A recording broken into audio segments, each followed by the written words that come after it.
नमस्कार दोस्तों, क्रिडोज आईएएस में आप लोगों का स्वागत है। घंटों की पढ़ाई अब मिनटों में और इस प्री मैक्स सीरीज के अंतर्गत हम लोग कुछ इंपॉर्टेंट टॉपिक्स पे परिचर्चा करेंगे। वो 20% टॉपिक जिन पर मैक्सिमम नंबर ऑफ क्वेश्चंस परीक्षा में पूछे जाते हैं। और आज का हमारा टॉपिक है प्रमुख आर्थिक समितियां। प्रमुख आर्थिक समितियों को अगर हम क्लासिफाइड करें तो 4 कैटेगरी में हम डिवाइड करते हैं।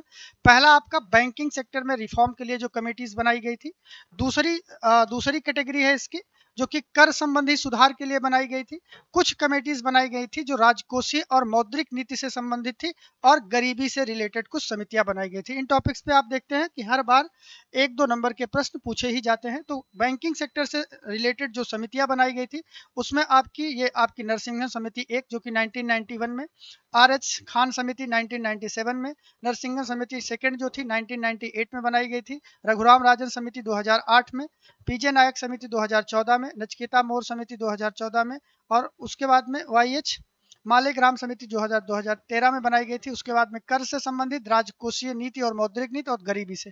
एक एक समिति को हम देख लेते हैं डिटेल में क्या क्या चीजें इसमें बताई गई थी। तो नरसिंहन समिति जो एक थी जो कि 1991 में बताई आई थी, उसके अंतर्गत किन चीजों पे काम किया गया था, प्रश्न यहीं से पूछे जाते हैं। पहला काम किया गया था एसेट रिकंस्ट्रक्शन फंड, जिसे ARF बोला जाता है, इसके ट्रिब्यूनल की स्थापना की गई थी।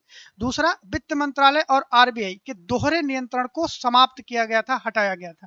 इसके पहले क्या था कि बैंकों का विनियमन जो होता था पहले, वो वित्त मंत्रालय और बैंकिंग वित्त मंत्रालय के द्वारा और भारतीय रिजर्व बैंक RBI के द्वारा दोहरे रूप से नियंत्रित किया जाता था। अब उसको समाप्त किया गया था इस कमेटी के द्वारा। और दूसरा जो आप देखते हैं मॉनेटरी पॉलिसी के अंतर्गत, जिसे हम CRR बोलते हैं, जिसे नगद आरक्षित अनुपात बोला जाता है, और वैधानिक तरलता अनुपात SLR है। ये दोनों बहुत हाई हुआ करते थे, और आपको बताया गया था मनी सप्लाई में इन दोनों अनुपातों का हाई होना कितना इम्पैक्टफुल होता है। तो इसको कम करने की भी रिकमेंडेशन यहाँ पर दी गई थी। तो प्रश्न यहाँ से बन सकता है, बहुत ही इंपॉर्टेंट सेगमेंट है। सेकंड कमेटी है आपकी RH खान समिति 1997। ये सार्वजनिक बैंकों की सार्वभौमिक बैंकिंग की अवधारणा पर डिपेंड थी, यानी कि जो बैंकिंग का काम था वो बहुत ही सीमित था। अब इससे क्या कर दिया गया, बैंकिंग के काम को बढ़ा दिया गया, उसके डोमेन के अंदर बहुत सारी चीजें शामिल की गई। यानी कि यूनिवर्सल बैंकिंग क्या है, एक व्यापक बैंकिंग मॉडल है जिसमें एक ही संस्था द्वारा प्रदान की जाने वाली वित्तीय सेवाओं की एक विस्तृत श्रृंखला शामिल कर दी जाती है। ठीक है, बैंकिंग के कार्य बढ़ा दिए गए, कार्य के बारे में बढ़ाया गया कि अब बैंक सेक्टर जो है और ज्यादा कामों को कर सकता है। नेक्स्ट कमेटी थी आपकी नरसिंहम समिति, जो कि आपकी सेकंड कमेटी थी, 1998 के अंतर्गत आती है। इसमें क्या क्या काम हुए थे, तो पहला काम हुआ था प्रमुख सार्वजनिक क्षेत्रों के बैंकों का विलय कर दिया गया था, नेशनलाइजेशन ऑफ बैंक हुआ था। RBI की भूमिका में भी सुधार किया गया था। क्या सुधार किया गया था, भारतीय रिजर्व बैंक को नियम और विनियम बनाकर और उसका अनुपालन सुनिश्चित करा के भारत के वित्तीय प्रणाली के नियामक या प्रशासक के रूप में कार्य करना चाहिए। ये इसके रिकमेंडेशन दी गई थी इस कमेटी के द्वारा कि RBI एक नियामक के रूप में काम करेगा, और इसे बैंकों और अन्य वित्तीय संस्थाओं में अपनी किसी भी नियंत्रित हिस्सेदारी को विभाजित करना चाहिए। ये आपको यहाँ पे बताया गया था। ठीक है, इस नरसिंहम समिति जो सेकंड थी आपकी 1998 में आई थी। साथ ही साथ 2002 तक जो गैर निष्पादित संपत्तियां थी, ठीक है, जिसे NPA कहा जाता है, उस NPA को 3% तक कम करने का टारगेट रखा गया था इस समिति के द्वारा। नेक्स्ट आपकी है रघुराम राजन समिति 2008 में आती है। ये वित्तीय समावेशन और वित्तीय स्थिरता, ठीक है, फाइनेंशियल स्टेबिलिटी और फाइनेंशियल इंक्लूजन, इन दोनों चीजों को बढ़ावा देने के उद्देश्य से बनाई गई थी। वित्तीय समावेशन का तात्पर्य क्या है कि वित्तीय समावेशन के तहत यह सुनिश्चित किया जाता है कि अंतिम छोर पर खड़े व्यक्ति को आर्थिक विकास के सभी लाभों से उसको संदर्भित किया जाए, उस तक पहुंचाया जाए। ठीक है, जैसे जनधन अकाउंट हो गया, तो यह आपका वित्तीय समावेशन का एक पार्ट है। हर एक व्यक्ति को बैंकिंग सेक्टर से जोड़ने के लिए जो गवर्नमेंट का इनिशिएटिव लिया गया था, उसको क्यों किया जाता है, जिससे कि हम जो लूप होल है उसको कम करें, लोगों की सेविंग कल्चर को बढ़ावा दे सकें, और बहुत सारी चीजें इसमें होती। वित्तीय स्थिरता क्या है, तो ऐसी स्थिति को परिभाषित करता है जिसमें कि वित्तीय प्रणाली क्या हो, अस्थिर ना हो। इसका अर्थ ऐसी व्यवस्था से है कि जिसमें वित्तीय प्रणाली के 3 घटक, कौन कौन से घटक होते हैं, वित्तीय संसाधन, वित्तीय बाजार और वित्तीय अवसंरचना, ये तीनों चीजें स्टेबल रहें, बार बार फ्लक्चुएशन आए, अर्थव्यवस्था ऊपर नीचे न जाए, इन सारी चीजों पे यहाँ पे बात की गई थी। उसके बाद में आपकी आती है 5वीं कमेटी, जिसे हम पीजे नायक समिति कहते हैं। पीजे नायक समिति कब बनाई गई? 2014 में इसका गठन हुआ। किसके द्वारा किया गया? भारतीय रिजर्व बैंक ने सार्वजनिक क्षेत्र के जो पब्लिक सेक्टर बैंक्स होते हैं उनके बैंकों के शासन व्यवस्था में सुधार लाने के लिए, ठीक है, उसकी प्रोडक्टिविटी को बढ़ाने के लिए, उसकी कार्य क्षमता को विकसित करने के लिए, उसके प्रशासन में सुधार करने के उद्देश्य से पीजे नायक समिति का गठन किया जाता है 2014 में। क्या क्या सिफारिशें की जाती है इसमें? तो सबसे पहला काम, कई बार प्रश्न पूछा गया है कि बैंक बोर्ड ब्यूरो बीबीबी की स्थापना होगी, बैंकों को अधिक स्वायत्तता प्रदान की जाएगी और सरकारी हस्तक्षेप कम किया जाएगा, जिससे कि हम बैंकिंग सुविधा को और बेहतर बना सके। बैंकों में सरकार की हिस्सेदारी 50% से कम करने का भी सुझाव दिया गया, जिससे कि बैंकें ज्यादा इफिशिएंट तरीके से काम कर सके। बोर्ड में स्वतंत्र निर्देशकों की नियुक्ति करने की बात की गई। बैंकों के लिए एक होल्डिंग कंपनी मॉडल को अपनाने को कहा गया कि बैंकें क्या होंगी? एक होल्डिंग कंपनी मॉडल को अपनाएंगी। साथ ही साथ इनका उद्देश्य था कि बैंकों को पेशेवर और प्रतिस्पर्धात्मक बनाया जाए, जिससे कि बैंकिंग सेक्टर और भी बेहतर और इफिशिएंट काम कर सके। ये था आपका 5वां समिति। छठी समिति है नचिकेता मोर समिति, जो कि 2014 में आई है। इसको भी आरबीआई के द्वारा वित्तीय समावेशन, फाइनेंशियल इंक्लूजन को बढ़ाने के लिए लाया जाता है। क्या क्या सिफारिशें इसमें की जाती हैं? तो आपको पता होगा, पेमेंट बैंक जो बनाया गया था, पेमेंट बैंक की स्थापना नचिकेता मोर समिति 2014 के माध्यम से की गई है। इसमें एक चीज और कही गई है कि 18 साल की कम उम्र तक हर नागरिक के लिए बैंक खाता होना चाहिए। 18 साल की उम्र तक जो कम उम्र बोल दिया मैंने, 18 साल की उम्र तक हर नागरिक के लिए बैंक खाता आवश्यक होगा, ये रिकमेंडेशन दी गई। ग्रामीण और वंचित वर्ग तक क्रेडिट और बैंकिंग सुविधाएं भी पहुंचनी चाहिए। डिजिटल और मोबाइल बैंकिंग का विस्तार होना चाहिए। छोटे कारोबार और निम्न आय वर्ग के लिए सस्ती वित्तीय सेवाएं भी होनी चाहिए। नचिकेता मोर कमेटी की रिकमेंडेशन थी, ठीक है। प्रभाव क्या हुआ? पेमेंट बैंक बना और डिजिटल वित्तीय सेवाओं में वृद्धि होना प्रारंभ हुई। तो ये आपके 2014 की रिकमेंडेशन थी और इसी के बाद में सरकार के द्वारा विभिन्न इनिशिएटिव भी लिए गए हैं फाइनेंशियल इंक्लूजन के लिए, ठीक है। चलिए आगे बढ़ते हैं। वाईएच मालेग्राम जो समिति थी 2013 में बनाई गई। इसका क्या काम था?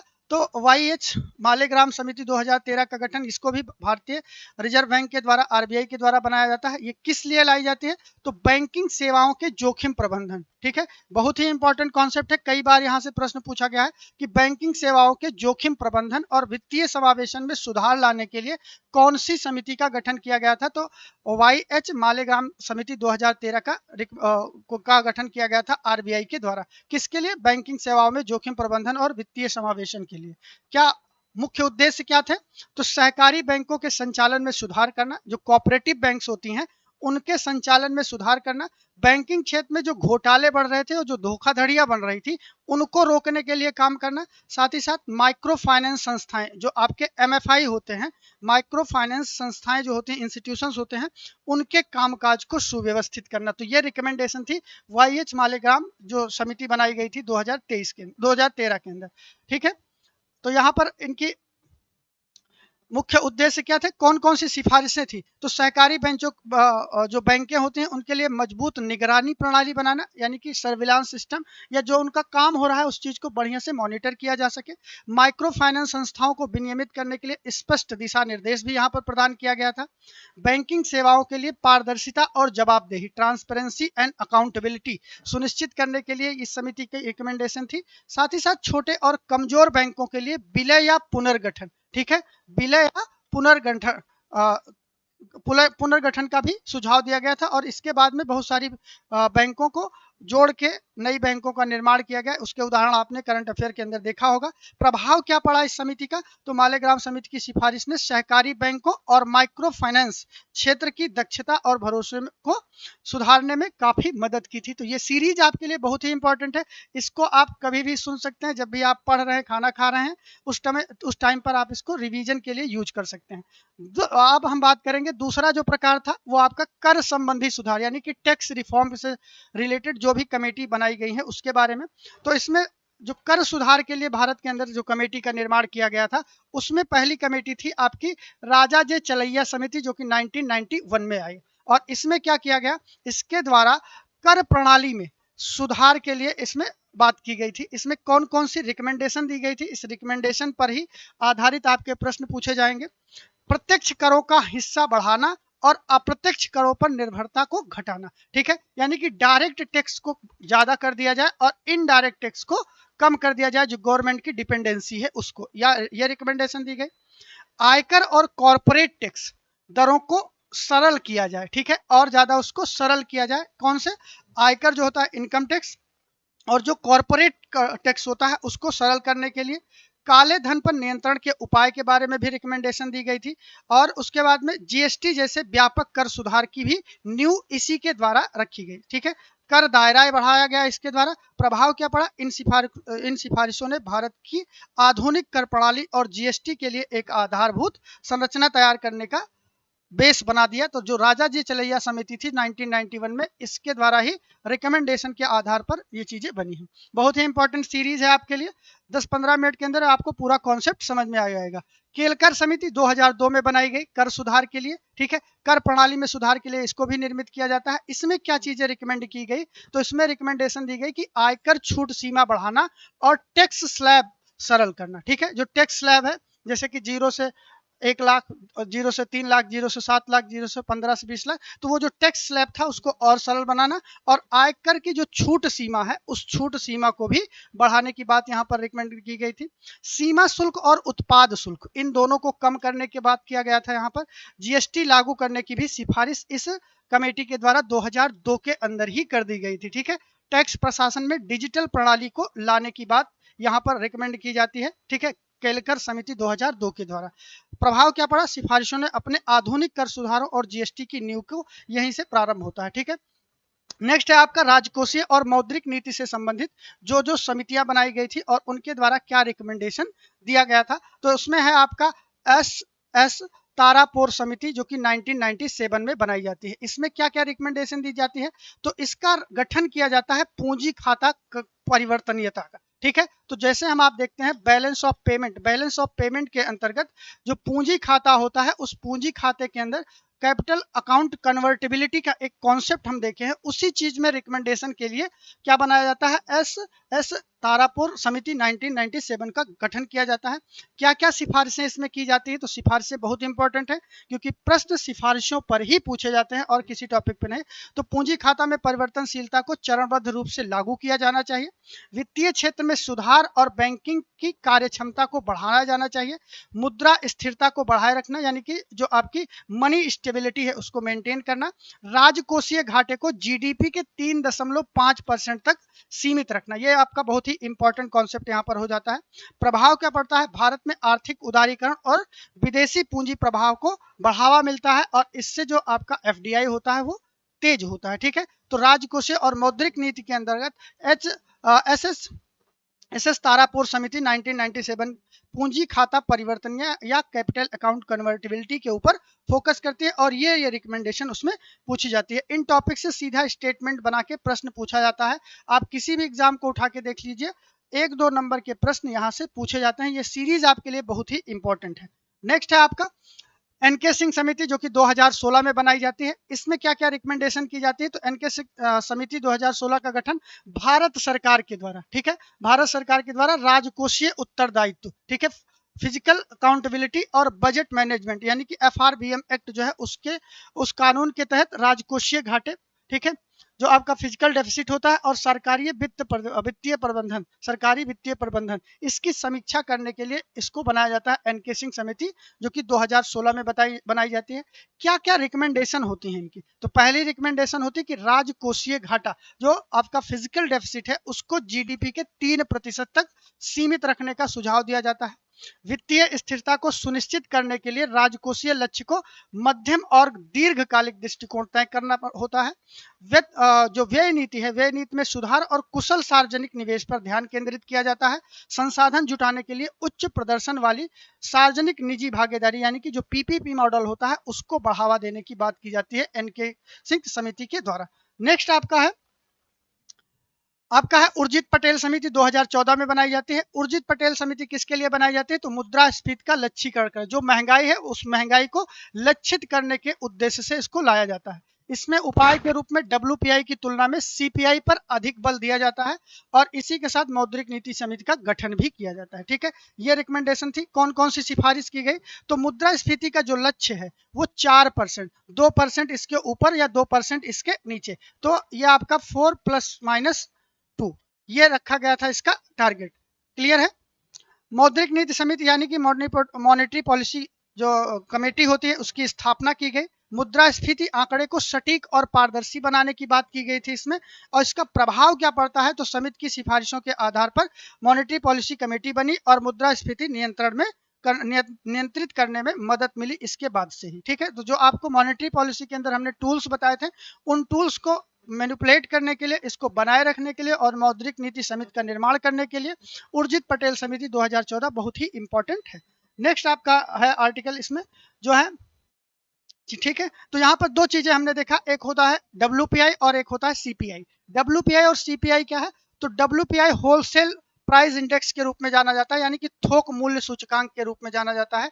इसके अंतर्गत कौन कौन से सामान यूज किए जाते हैं? तो यह थोक सामानों की कीमतों में बदलाव को मापता है, यानी कि जो थोक सामान है उसकी कीमतों में क्या परिवर्तन हो रहा है उस चीज को काउंट करता है और यहीं से हम थोक मूल्य सूचकांक को जारी करते हैं। उदाहरण के लिए यदि किसी खाद्य वस्तु का थोक मूल्य बढ़ता है तो WPI में इसका असर दिखेगा। जैसे कि गेहूं का थोक मूल्य बढ़ा तो उस कंडीशन में WPI क्या हो जाएगा? इंक्रीज हो गया, और इसे हम WPI क्या कहते हैं? मुद्रास्फीति कहते हैं। दूसरा होता है CPI यानी कि उपभोक्ता मूल्य सूचकांक। उपभोक्ता मूल्य सूचकांक क्या होता है? या उपभोक्ताओं द्वारा खरीदी जाने वाली वस्तुओं और सेवाओं की कीमतों में बदलाव को मापता है, यानी कि जो महंगाई हम डे टू डे चीजों में देखते हैं वो उपभोक्ताओं द्वारा खरीदी जाने वाली वस्तुओं और सेवाओं की कीमतों में जो परिवर्तन हो रहा है उस परिवर्तन के आधार पर हम CPI को कैलकुलेट करते हैं। WPI आपका थोक मूल्य पर होता है। ठीक है, जैसे हम दूध खरीदते हैं, सब्जी खरीदते हैं, परिवहन शुल्क देते हैं, इन सारी कीमतों में जो वृद्धि होती है उस कीमत को हम CPI के अंदर काउंट करते हैं। कई बार प्रश्न पूछा गया कि फलानी चीज किस चीज से संबंधित है, ये वाली चीज किस चीज से संबंधित है, WPI के अंदर कौन सी चीज शामिल होगी, CPI के अंदर कौन सी चीज शामिल होगी, तो उन सारी चीजों को आप आसानी से यहाँ समझ सकते हैं।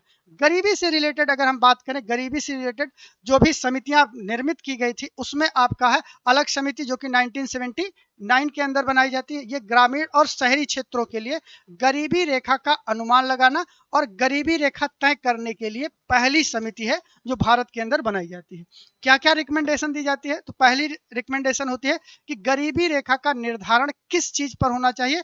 तो ये बुनियादी आवश्यकताओं के आधार पर इसका होना चाहिए और गरीबी के लिए न्यूनतम आय स्तर भी तय किया जाना चाहिए। ये दो आधार होने चाहिए अलग समिति के द्वारा जो बताया गया था गरीबी रेखा निर्धारण के लिए। दूसरा है इसका प्रभाव क्या पड़ा? समिति की सिफारिशों ने गरीबी रेखा को परिभाषित करने में मदद की जो कि सरकारी योजनाओं को क्रियान्वित करने के लिए काफी उपयोगी होता है या उपयोगी साबित हुआ। ठीक है, अलग समिति हो गई।